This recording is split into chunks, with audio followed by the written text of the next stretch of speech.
Om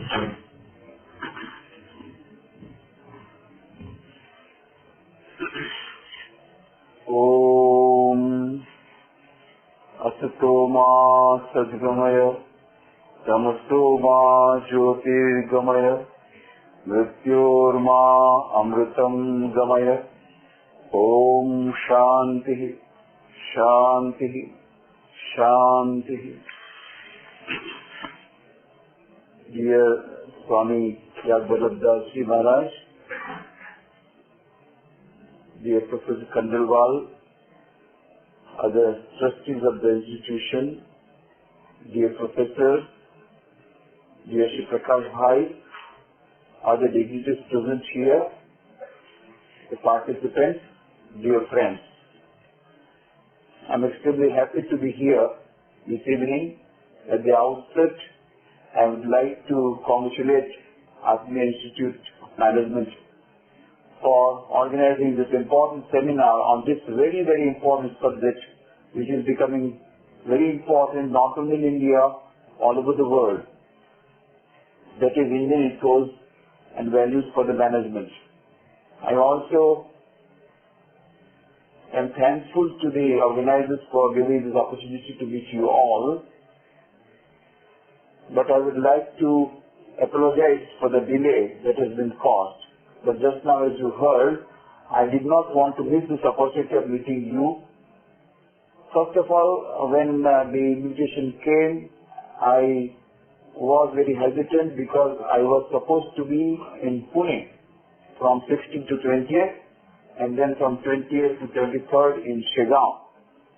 But it is all divine will. The whole wheel turned, and there were so many changes that took place, whereby I had to cancel my program of Pune. Then again there is another national seminar on 20th, so they say at least on 20th you should be present.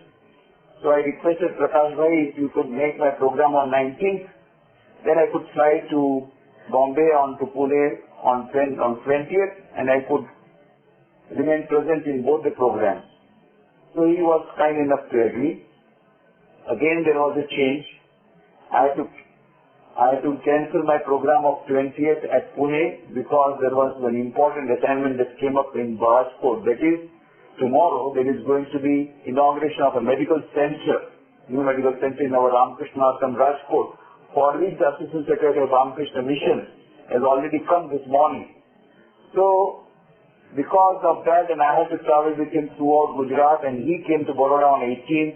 So 19th we had a program, 18th we had a program there, 19th I traveled with him. Yesterday I reached Limri yesterday, and yesterday I was to reach here, but then the program was again changed, and he came only today. In between there was an invitation from Ahmedabad, Law Society of Gujarat. They had organized a national seminar on human rights and ethics, and the former Chief Justice of India, Mr. D. Bhagwati, he was inaugurated and I was to be the chief guest, and so they were very keen that I should present myself. I said twice I have already made program changes with Atmiya. But they are two Atmiya, they are my dear ones. Again, let me ask them. And again, I asked Prakash Bhai a telephone that this is the third time I am requesting you to change my program. If you could permit me to come in the evening instead of in the morning on 20th. Then 20th morning, these people are very eager. He kindly allowed me. That is how this morning there was a very good program, and about 300 intellectuals from all over the country had come to discuss that important theme. And Devang Nanavati, the lead India campaign Times of India, as you know, he also spoke beautifully. And the former Chief Justice P.N. Bhagwati also spoke very well. And I had their company, and I spoke to those 300 people. The inaugural function was to end at 11:30. But as it happens with certain things, it ended only at 12:30, and at 1 o'clock I started from there, tracked straight to Rajkot. In between Prakash Bhai was keeping track of me. I mean, क्या સુધી કોઈ અરે લીમડી તો પહોંચી ગયા, બહુ સરસ બહુ સરસ, પણ જલ્દી આવો. મેં કીધું હવે આનાથી વધારે સ્પીડ ગાડીની નહીં થાય. અમારી તો ભાઈ ઓર્ડિનરી ગાડી છે, તમારે ડીલક્સ ગાડી નથી. ટાટા સુમો છે અમારી, મોબાઈલ મેડિકલ વેન ગામડામાં જાય બિચારી કેટલી જ ચાલે, પણ આને પછી અમારે ચલાવી પણ ન શકાય, ડ્રાઈવર પણ એવો નવો છે. Anyway, so he was keeping track. That is how I am here. At least I am able to see. I thought by the time I will come, you would have all gone away. But anyway, you are all here. Now I will not like to detain you more because you are all very eager to go back. But then since you have been waiting for such a long time, and since Jagvallabha Swamiji has been also, he has written to me and he is known to me for many years, and he has got so much of love towards me, and I also got so much love towards him. So that's why when I have come here, I will try to speak a few words. Most of what I have done in the meanwhile is that I brought some small loving gifts for you, so that's something you carry home, a small booklet of Swami Vivekananda, and great saying, and containing teachings of Sri Ramakrishna, Holy Mother and Swami Vivekananda. One small booklet you will get as a token of a lot of love and best wishes. And some books we have kept here, we have some books and CDs on very important subject on Indian ethos for management, books on value education, and Swami Vivekananda's books, my book Happiness and Peace in Everyday Life, stress management, CDs and DVDs on stress management, on various topics on management for the 21st century, all those topics, the DVDs, CDs, books, etc. I brought all the way from Baroda. Thinking that you are all coming from such a long distance, and these CDs are not available anywhere. Some CDs I got from my lectures, based on my lectures at AMA, even there also the stock exhausted. So we requested them and got reprinted all these books and got prepared the CDs. So this is what I have brought all the way from Baroda. In the morning also I got. And this topic, this is Indian ethos and values for management, is very important. You know, in the field of management, most of you are from the field of management, you may be knowing also that the fourth wave of management is now slowly coming into the field of management. The first wave was the British style of management, when work study, method study, work measurement were in vogue, careless method of work measurement were in vogue. Second style was the American style of management, when Peter Drucker became the guru of all. The third style of management became popular was the Japanese style of management, when TQM, total quality management, zero defect, all became in vogue. And now slowly, the fourth wave of management is slowly creeping in. And what is that? Holistic style of management based on Indian ethos and values. That is what is creeping all over the world, not only in India, abroad. So many multinational companies are now having regular discourses on Bhagavad Gita, are having regular full-time consultants on spiritual management, spirituality-based management, based on Indian ethos, the holistic style of management. And why? Why this holistic style of management based on Indian ethos is now sweeping all over the world? Number one, globalization has come to stay, whether you like it or not, on the economic front at least. It is an age of globalization. Liberalization, all the markets are open. Gone are the days of monopoly. Forget about it. It is no longer a seller's market. It is a buyer's market.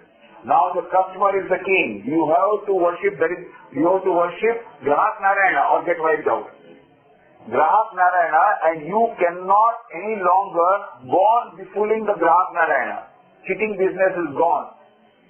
No, that book is with me. Just now I was reading in the car. I was rereading. I was having a second reading. Many years back I read. This book has come, The Power of Ethical Management, by Kenneth Blanchard and Norman Vincent Peale, the writer of The Power of Positive Thinking. And Kenneth Blanchard is, management consultant who has written many books on 1 Minute Manager, famous series. Kenneth Blanchard and Norman Vincent Peale, they have jointly written a book, The Power of Ethical Management. And on the front page it is written, you need not cheat in order to win. You did not cheat in order to win. And one of the subtitles is, to work only for profit is like playing tennis with your eyes on the scoreboard rather than on the ball. To work only for profit in business is like playing tennis with your eyes on the scoreboard rather than on the ball. What happens? As you know. So, these new concepts are coming. Value-based management is becoming very important. And that is why the Indian values and value system based on Indian ethos is very popular. Because now the customer is the king. Graf Narayan ki seva karo aur nahi to liquidation. Many companies, yesterday you found many big companies of America getting wiped out. American dollar getting down. Many things are in offing. I am telling you. Still many things are in offering. It has to come. Because we believe in Indian ethos. We know what is the law of karma. Law of karma states, as you sow, so you reap. If you plant a tamarind tree, you will get tamarind. And if you plant a mango tree, you will get mango. This is a simple truth. As you sow, so you reap. Some students, when I go, I go all over the country talking to the youth, for the youth convention. Some youth are, very intelligent. Swamiji, you are talking about this law of karma, this and that. I don't believe in law of karma. I don't believe. I said, whether you believe it or not, the law of karma will act. It does not depend on your belief. Even if you do not believe, the law of karma will act. Because these are all lighthouse principles. You must have read the book, Stephen Covey's book, The 7 Habits of Highly Effective People. Now the 8th habit has come. Where he gives an example, a ship is going, and the captain is seeing that there is a light on the other side, and so he's been told there is some ship is coming. So he gives a wireless message. Please move your ship by 20 degrees, otherwise it will collide. The message comes on wireless from the other end. Please move your ship by 20 degrees. Now the captain got very much annoyed. He said, I am the captain of the ship commanding you to move your ship at 20 degrees. Who is at the other end? Then the message came, Sir, I am the humble operator of the lighthouse. You may be the captain. Okay, if you don't want to move your ship, okay, go ahead. I am sitting here on the lighthouse. If you do not believe in the lighthouse principle, you will get shattered, you will get crushed, you will get destroyed. You have, whether you believe it or not, lighthouse principles will work. Go to the multi-story building, Rajkot, now new buildings are coming up, very big buildings are coming. Go to the top floor of that multi-story building and declare, I don't believe in the law of gravitation, and jump. What happens? Next day, your photograph will be printed in newspaper. So and so did not believe in the law of gravitation, and yet he died on the spot. The law of gravitation works. Whether you believe it or not, the law of gravitation will work. Whether you believe it or not, the law of karma will act. So many students say, Swamiji, you are talking high about law of karma, where you are saying if you plant a tamarind tree, you will get tamarind. If you plant a mango tree, you will get mango. I planted a mango tree yesterday, but I am getting tamarind. I said, wait. When did you plant? Yesterday. You will get mango, but not now, after 10 years. And this tamarind you are getting not yesterday, 10 years back you had planted the tamarind tree. My father is working very honestly, and he is driving only a scooter. And his colleague is taking money from under the table, doing all types of process, driving a vehicle. Where is your law of karma? Wait. After 10 years, your father's colleague will be in TR jail. But you have to wait. The fruit takes its own time. The law of karma is supreme. So many companies are going to go liquidation. We can now see those who had played games with their customers, those who did not follow the value system, those who went on cheating their customers, they are going to be liquidated today or tomorrow. They are going to suffer. This is the simple law of karma we know. For some time, you may be able to befool others. For some time, you will be able to cheat others. You cannot go on cheating all the persons all the time. This is the law of karma, based on Indian ethos, based on a holistic wisdom of Vedanta. So, the first thing is that globalization, because of the globalization, wide open, now no longer it is a market for the seller, it is a buyer's market. Customer has become the king, number one. So, value-based management has become a necessity, an essential thing for all the business houses in order to survive. Number two, tough competition. Your competitor knows your secrets within a fraction of a second through internet, through cyberspace. So now, no longer you can go on having monopoly. So what happens? You have to be on your toes. And you have to not only foresee, you have to have an intuitive faculty of mind. That is why the Amsterdam-based management expert, M.R. says, the whole world is having now a transformation. Society is undergoing transformation. The scientific discoveries are undergoing transformation. The new quantum mechanics has already transformed whole modern physics and modern science. But our management theories have remained the same. It can no longer be. We must have a paradigm shift. We must adopt the holistic paradigm. The situation demands it. And if we cannot have a paradigm shift, we will have paradigm paralysis. We have to be prepared for that. Holistic paradigm we have to undertake. Why? Because so many changes are taking place in the whole scientific we are saying. It is a holistic world. What our Vedanta says thousands of years back, now the modern science is declaring the same thing, that it is the holistic universe. And it has been experimentally verified. In our Upanishad it was told, Isha vasta nidam sarvam yatkincha jagasyam jagat ena takkena bhunjita ma vrida kasya siddhanam. All the parts, the whole world is permeated by one universal consciousness. So what happens? Then what follows? Tena takkena bhunjita. That is, therefore, enjoy the world by renouncing. By renouncing, how can I enjoy? No, you don't have to renounce your latest model car, latest model dress, latest model house. Then what you have to renounce? You have to renounce your selfishness. You have to renounce your selfish ego. And enjoy. And do not covet anybody's wealth. Do not covet others' wealth. Why? By cheating others, you cheat yourself. Because the whole world is one. You and I are not separate. They are all one and manifest of the same reality. This is the Vedanta. Now modern quantum mechanics says, Bell's theorem says, all the particles of the whole universe are interconnected at deeper level. And David Bohm, a Nobel Prize physicist, has experimentally verified the Bell's theorem and said, yes, it's a holistic universe. That is why Schrödinger, another Nobel Prize physicist, says, consciousness is a singular of which the plural is unknown. Consciousness is a singular of which the plural is unknown. What in our speeches 5,000 years back, what we said in Ishavasya Upanishad, now it is being told by the modern scientists in the modern language. It's a holistic universe. Since it is a holistic universe and all the particles of the whole universe are integrated at deeper level, we are all one. And so I cannot cheat you without cheating myself. If you are a managing director of a multinational company, a millionaire, a billionaire, you might have been included in the latest Forbes list of billionaires, doesn't matter.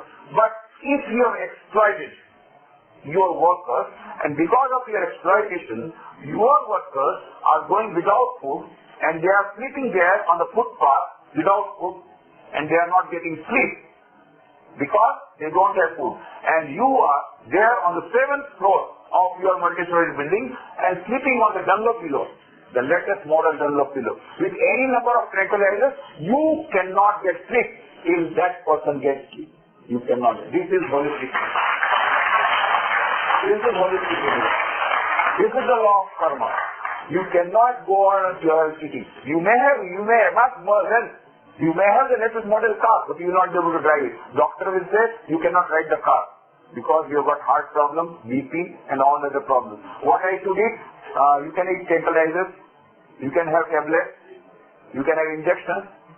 All this you can take, but no other food you can take because diabetes, high blood pressure, and this. You may have well, but you cannot. You may have latest model car, but you cannot go on by car because you have got problem, health problem. And if the mental health is gone, of course, you will be ending up in a mental hospital. This is what is happening in Japan. So many new mental hospitals are opening. They have got wealth, but no mental peace. This is what is happening. If you go on cheating others, this is what is to follow. So the whole paradigm shift is coming in the field of management and leadership. Number one, because of the globalization, tough competition, now you have to have intuitive faculty. That intuitive faculty will come through meditation. And tough competition. So you cannot go on having competition. You have to go for win-win situation with the competitors. So then it's an age of cooperation and no global competition. Now you cannot go on like that. You cannot go on cheating. Value-based management has become very important. And there also the in-editors come. Another thing, holistic universe. And so holistic approach has to come. And that is where the Vedantic approach comes. The based on Indian ethos and Vedantic tradition. This is where the Vedantic philosophy comes into the field of management. So from every point of view, the fourth wave is becoming very important. So many parameters, so many changes are taking place. Information technology undergone tremendous transformation. Communication technology has undergone tremendous transformation. They say it is a global village. You can go from one part of the country to another part within a few hours. You can go from one country to another country within a few hours. You can fly at super jet speed. Communication. And then through internet, instantaneously you are connected to your friends thousands of kilometers away through ISD, through internet, to cyberspace. Communication technology has undergone transformation. The whole world has become a global village. Now you cannot have your own secret policies. It is all gone. So many changes are taking place. Now you cannot survive without increasing your productivity. Previously, you could be inefficient and pass on that inefficiency to your customers. Give the product at a higher price. Only one ambassador is available and you take that ambassador. Otherwise, go on bullock cart. Now, so many models of cars, nano cars, these cars, so many cars are available. So those days of monopoly are gone. And you have to be efficient. You have to be on your toes. You have to go for productivity, higher productivity. These are all the things that are coming. And that is why yoga karma kaushalam, what Srimad Bhagavad Gita says, Sri Krishna told Arjuna, now they are talking about total quality management, zero defect, 5,000 a year. That Sri Krishna says, buddhi yukta jahasiha, ubhet tukruta duskute, tasmat yoga yujyasva, yoga karma kaushalam. What is yoga? Karma to Kaushalam, dexterity in action, zero defect. Dexterity in action, efficient in action, that is yoga. This is the yoga that you have to practice. If you really practice yoga, your power of concentration will be supreme. With that supreme power of concentration, you will have zero defect. This is what Sri Krishna advised. That is why Swami Nikhileswarananda said, if I have to do my education over again, I will not undergo the present system of education. First I will learn how to concentrate my mind and how to control my mind. And then such I can have it my will. So much of power of concentration here, and yet he wanted more concentration. So many things are happening at the global level, at the world economical level, all because of all these changes. Now the fourth wave, holistic style of management based on Vedanta philosophy, is becoming supreme, is becoming very popular, and the fourth wave has come. Now what is this Vedanta philosophy? What is this Indian ethos all about? Two fundamental principles. These Indian ethos and values are based on Vedanta philosophy. What are the basic postulates of Vedanta philosophy? Number one, divinity of the soul. Number two, solidarity of the whole universe. What is divinity of the soul? The Kathopanishad says, Esha sarveshu bhuteshu Gudo Atma na prakashate, drishyate svagaya buddhya, shukshmaya shukshmadarshini. Each and every human being, there is a center of consciousness. Esha sarveshu bhuteshu. Irrespective of caste, creed, color, religion, nationality. In every human being, there is a center of consciousness. Esha sarveshu bhuteshu. Guru Atma na prakashate. But it is not seen. If it is not seen, what is the proof? Drishyate. Some people have seen it. Who have seen it? Drishyate svagaya buddhya. Shukshmaya shukshmadarshini. Those who have got very fine intellect. Not this intellect. Not IQ. Not even EQ. SQ. You know, there are 3 types of Q now. There is a latest book by Dana Zohar. He is a professor in Oxford University. She has written a book, SQ Spiritual Intelligence, the Ultimate Intelligence, where she says, neurologically, biologically, psychologically, physiologically, from every point of view, there is a concluding evidence. There is something called SQ, which is the basis of both IQ and EQ. What is IQ? IQ will tell you how to play the game of life. What is EQ? Emotional intelligence. EQ, 1995, General Goldman made a research and said EQ is more important than IQ. What is the EQ? EQ will tell you how to play the game of life under changed circumstances with changed strategies. And what is SQ? SQ will tell you whether to play the game of life at all or not, and that is your choice. What is the meaning of life? What is the purpose of life? Why are we here? Where do we go? You do not know. I ask many youngsters, what is the aim of life? Aim of life, I want to become manager, I want to become leader, I want to become this, so many things. I want to become chartered accountant, engineer, I want to become doctor. Okay. What is the ultimate aim of life? I never thought about it. So where will you start? The first thing that you should ask the driver is to where do you want to go? Are you sitting in the car? And you already sat in the car 20 years, 22 years back, 25 years back, 30 years back, and you have never asked where you want to go. The car is going at full speed. Nobody is time. If you read the book of Vedas, no time. Please read no time. Meditation, it says no time. Life is very fast, no time. Nobody has time. The whole car is moving at full speed. But where do you want to go? You do not know.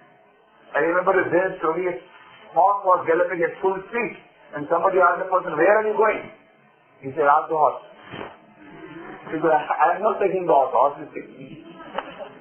We are not living life is living us.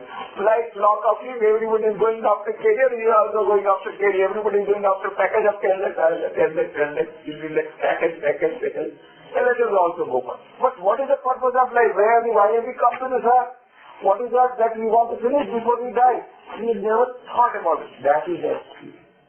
Now the modern management philosophy says you must develop SQ if you want to have sense of fulfillment and happiness in life, if you want to avoid tension.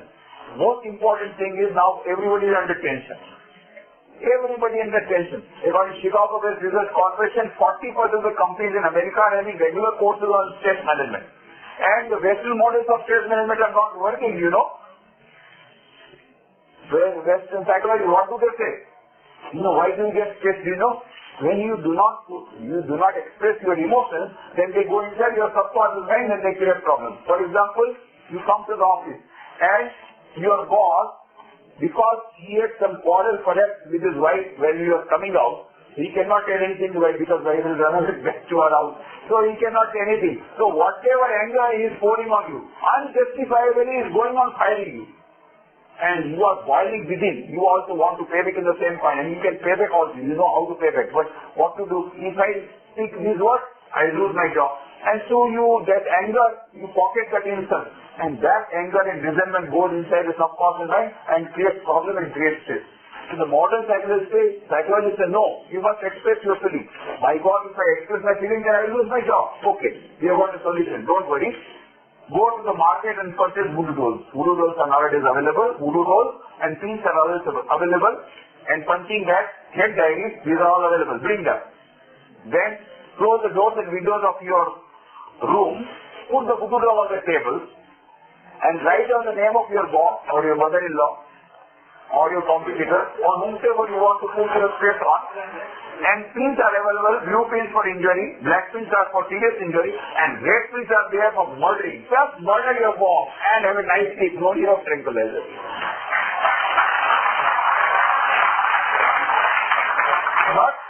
These methods are not working because next day again the boss is sitting on the chair, what to do? Nice you had a nice sleep, even you murdered your boss, but next day again he is sitting on the same chair and again the same problem. So, there are not long-term solutions, short-term solutions, punching bag, head diaries and voodoo dolls, they are not working. That is why now they are coming in the feet of Indian ethos for stress management, meditation, yoga are becoming very popular. According to 4th August 2003 issue of Time magazine being published by New York, then published from New York, front page there was a picture of a Hollywood actress meditating. And inside the story, the cover story name was Just Stay Home. Inside it was written, 10 millions of Americans are having regular meditation. 10 millions of Americans regular meditation, and you cannot avoid meditation now in America. Boardrooms, classrooms, schools, colleges, hospitals, management schools, industrial houses, corporate houses, prison houses, airports, railway platforms, everywhere there are meditation chambers. And the same thing has come to Europe. In 2004, I have gone to Europe for participating in the second international conference on disaster management held at Covent University. So I thought of taking this opportunity to visit our centers in Europe, that is Holland, Germany, France, Switzerland, etc. And my return flight was from Zurich to Bombay.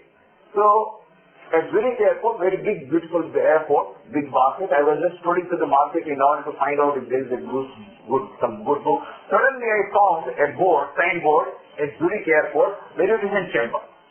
Beautiful meditation chamber they have prepared at Zurich airport. They are going for meditation and yoga, not for getting enlightenment or body realization. It will come later. But now they are going for stress management. They don't have peace of mind. In order to avoid stress, and of course lowering blood pressure and bypass the bypass surgery. For bypassing the bypass surgery, they are coming to meditation. In fact, the doctor they prescribe so many tranquilizers, so many tablets, morning, evening, and then last 15 minutes meditation, morning, evening. This is part of this prescription. So, you have to go. If you want to have insurance, you must meditate and go through the course on meditation. Then the insurance company will give you insurance. This is what is happening in America, in Europe. In India, it will take some time because ours is a secular country. At long last, when the other people, they will now, we want, we like imported things. We want imported car, imported pen, imported meditation. Now meditation is available. When we have meditation classes, only free of cost. So nobody is coming.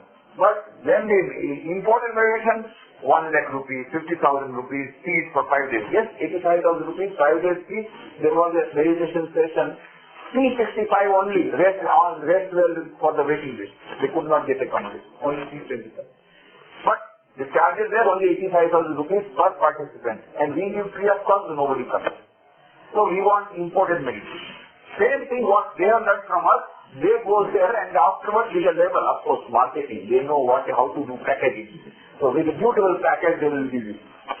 Anyway, but meditation becoming important, stress management becoming important, and that is why they are coming at the feet of Indian ethos based on this one. And this holistic Vedanta, two principles as I told you, divinity of the soul, inside every human being there is that Atman. So Swami Nikhileswarananda gives the gist of the whole of Vedanta philosophy in his book on Raj Yoga, where he says, each soul is potentially divine. The goal of human life is to manifest this divinity within, by controlling nature external and internal, which is either by work, worship, psychic control or philosophy, by one or more or all of these, and these three. This is the whole of religion. Dogmas, rituals, worship, temples, churches, mosques are but setting details. So the divinity is there inside every human being. Infinite power is trying to be worked out. How to manifest it? 4 yogas. Raj Yoga, meditation. Bhakti Yoga, prayer. Jnana Yoga, reading good books and meditating on that. And 4th is Karma Yoga, converting work into worship. These are the 4 methods by which we can remove the ignorance which is there.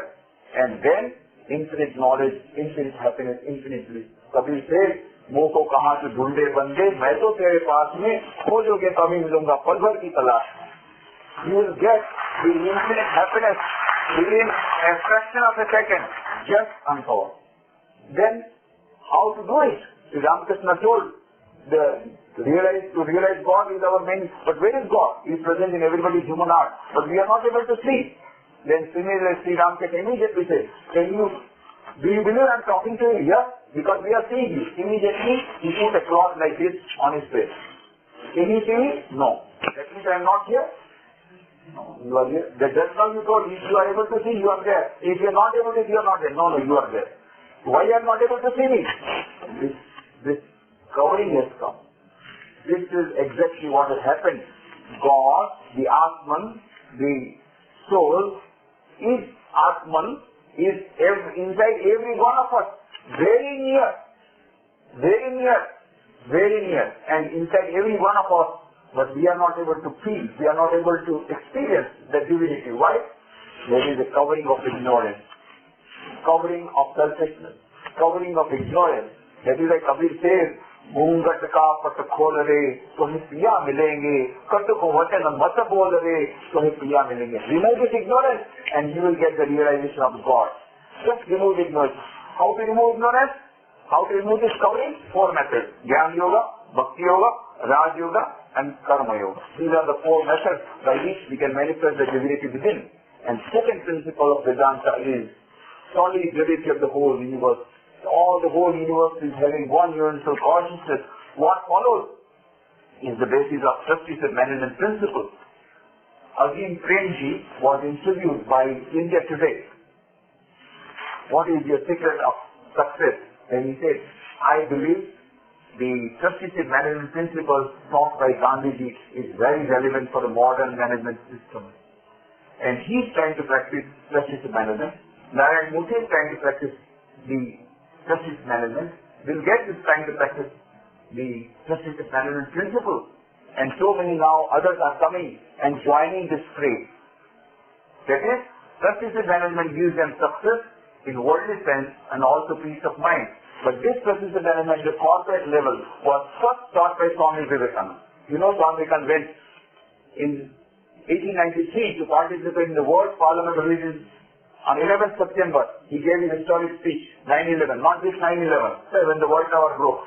There is another 9/11 in 1893 when he gave his historic speech.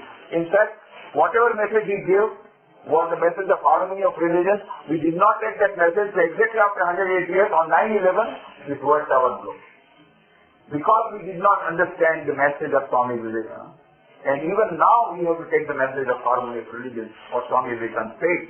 So Swami Vivekananda went in 1893. At that time, the richest person of the world was John D. Rockefeller, the emperor of petroleum industry. But he was not having peace of mind and he was contemplating suicide. At that time, his friend said, one of his friends said, you know, there is an Indian yogi who has come from India. An Indian yogi has come to my friend's house. His name is Swami Vivekananda. Why don't you come and meet him? I think by his advice, you may get peace of mind. Rockefeller said, what? I should get an advice from a beggar? No, I will not. You know, we are all beggars.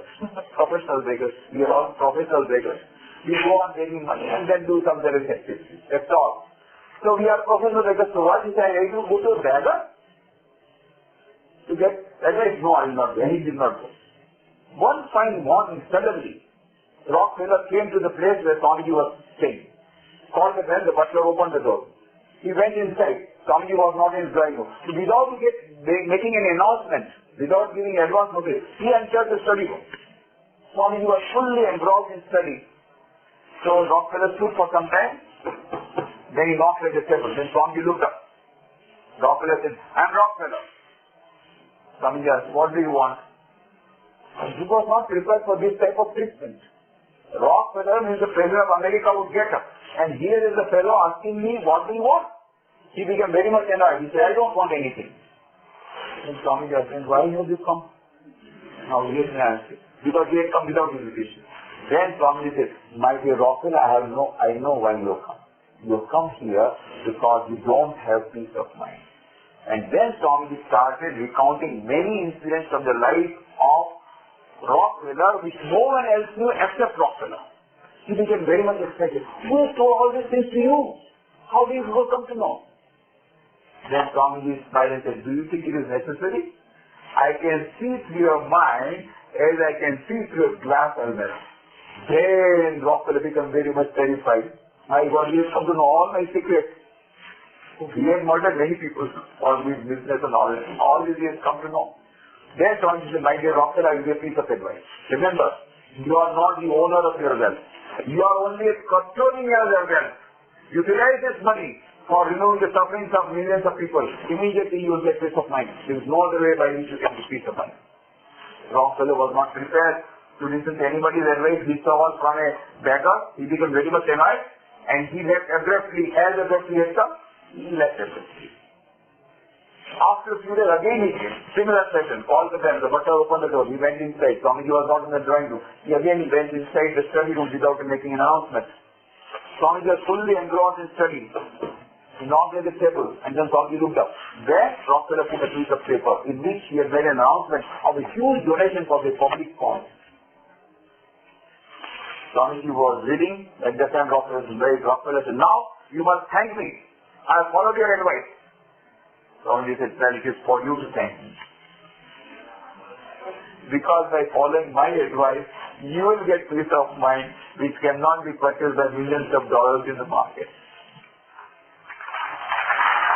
And then, Rockefeller really followed his advice, made Rockefeller Foundation, from which so many Nobel Prize winning discoveries have been made. As you know, that Rockefeller Foundation is doing a lot of work. A very big philanthropic organization, but this is what Rockefeller did after meeting Swamiji. And then Rockefeller also writes in his autobiography, the best way to live is to live for others. This is all. He has not mentioned the name of Swami Vivekananda, but this is the philosophy that he learned from Vivekananda. And now, today, Bill Gates is following the same philosophy of trusted management principle. I was very much astonished when I read in the newspaper that a correspondent in Bengal, when Bill Gates came for the first time to India, 10 years back, about 8 years back, Calcutta, he was interviewed by a Calcutta correspondent, newspaper correspondent. Why have you come? Because I have got great respect for Indian culture. How did you develop respect for Indian culture? By reading the books of Swami Vivekananda. Have you read the books of Swami Vivekananda? What? I don't go to that without reading a few pages from the books of Swami Vivekananda.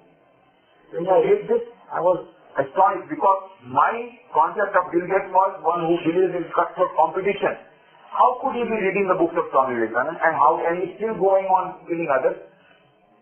But then later on when I learned that he has made an announcement of donating all his wealth.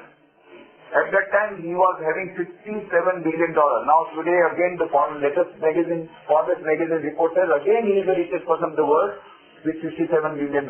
That time also with that time $57 billion, he said minus $10 million for his children, rest all he will give for charity. And really, in 2004, he gave $30 billion for Melinda Bill Gates Foundation and already they have donated for various public causes. Now I can believe, yes, he must have read the books of Swami Vivekananda and he is following the trusteeship management principle. This trusteeship management principle is an outshoot of that holistic philosophy of Vedanta, where the Vedanta says it is the whole universe is one. Isha vasamidam sarvam yatkincha jagatyam jagat tena saktena bhungita ma vrudakasisanam. Last, servant leadership. Robert Greenleaf has brought out a book which is very popular in America now and now becoming popular all over the world, that is on servant leadership, where they are telling that the managers and executives will not be able to get the work done. In fact, even Peter Drucker says in his book, Managing in the 21st Century, where he says managers and executives from now onwards are going to be more and more ineffectual with no authority whatsoever over subordinates. Why? Because it is an age of knowledge workers. You can control the fourth class staff and third class staff and blue collar job persons with higher and higher methods. So these are all knowledge workers and sometimes they are more than you. Sometimes they know more than what you know. How do you control knowledge workers? You cannot control the way you are controlling other staff. And so you have to have holistic approach of controlling them. Holistic approach. That is now no more obedience, no more disciplinary action, but through love and through service attitude and leading by example. What is servant leadership? Leading by example.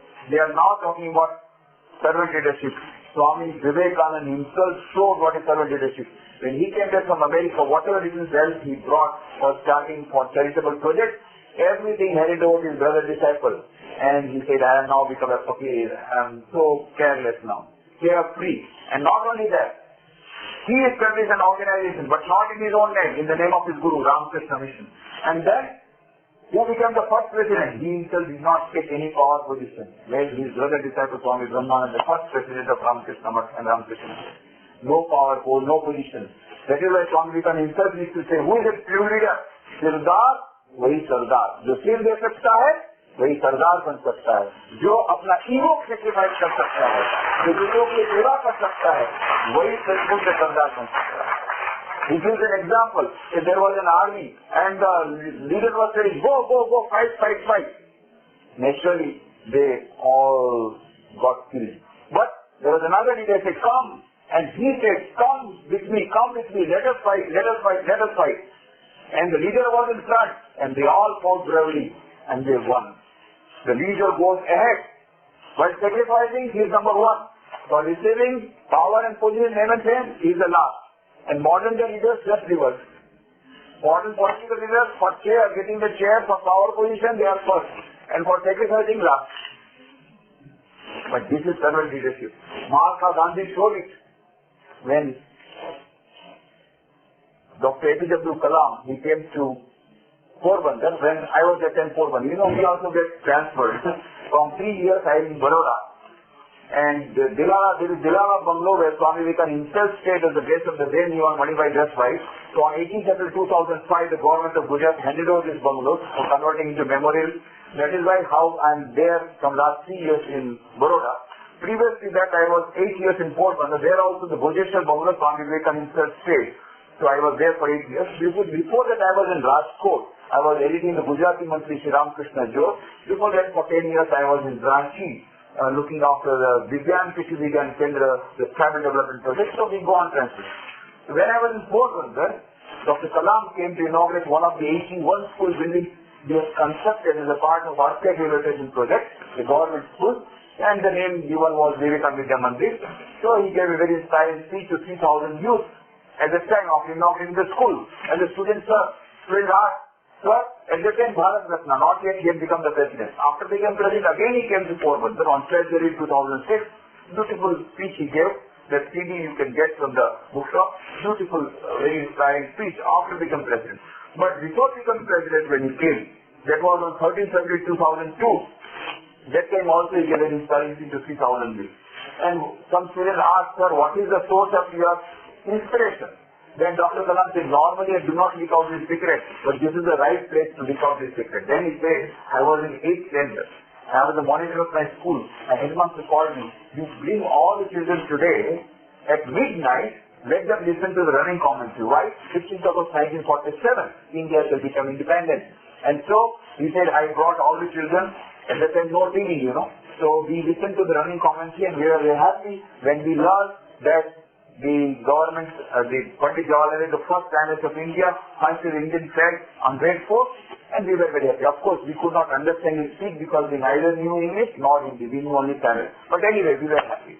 Then Dr. Kalam says, next in the newspaper, I saw 2 photographs on the front page. One photograph showing Pandit Jawaharlal Nehru, the first Prime Minister of India, hoisting the Indian flag on Red Fort. I was very happy to see that photograph. Then he said, by that side was the second photograph. And Dr. Kalam said, and the second photograph was my primary education, was my secondary education, was my college education, and was my life education. And what was that photograph? And that photograph was showing when the whole nation was celebrating the independence of India, when was celebrating the independence. At that time, the one person who made this independence possible, the one person who sacrificed maximum for achieving that freedom, that person was not celebrating and not enjoying and not celebrating. What he was doing?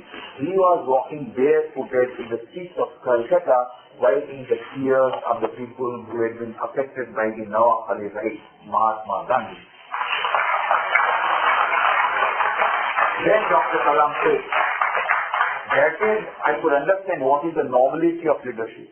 For sacrificing his life, so much hard work, sacrificing, he was first.